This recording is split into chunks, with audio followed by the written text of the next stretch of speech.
comes to mini golf, there are two types of courses.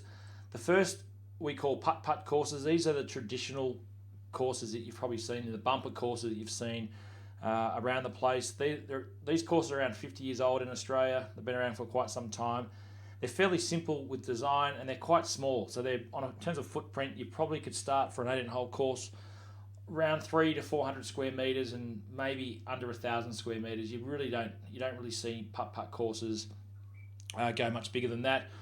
There's a hole-in-one option on every hole. That's how they like to roll these courses. And there are people around the place who are almost professional when it comes to mini golf. Sorry, when it comes to putt-putt. They're semi-professional. They play for prize money, and they love these courses. And their challenge is to try and figure out how to get a hole-in-one on every hole. It's lots of fun. Kids love it. They work very, very well. As I said, they've been around for 50 years, so yeah, they're still making money.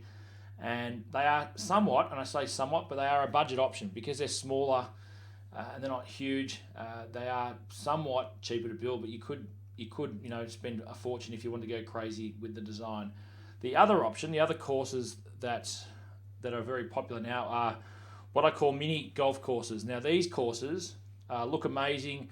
They are essentially a true miniature golf. If you were to blow those courses up to the full size, they would look like a normal golf holes that we've seen and played on regular golf courses. These courses can get quite big.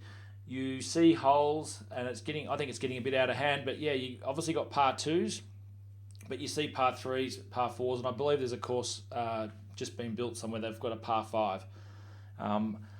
They can be lots of fun. They look amazing, but I think people are getting a bit carried away. They're getting a bit crazy when you consider that your target audience is going to be kids.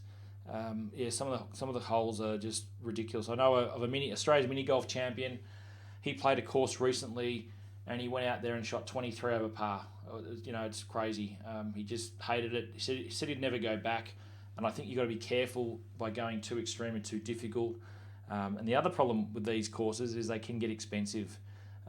There's stories out there now that some companies are charging upwards. Their starting price is 1 to 1.2 million starting, and you can easily hit 1.4 or 1.5 million.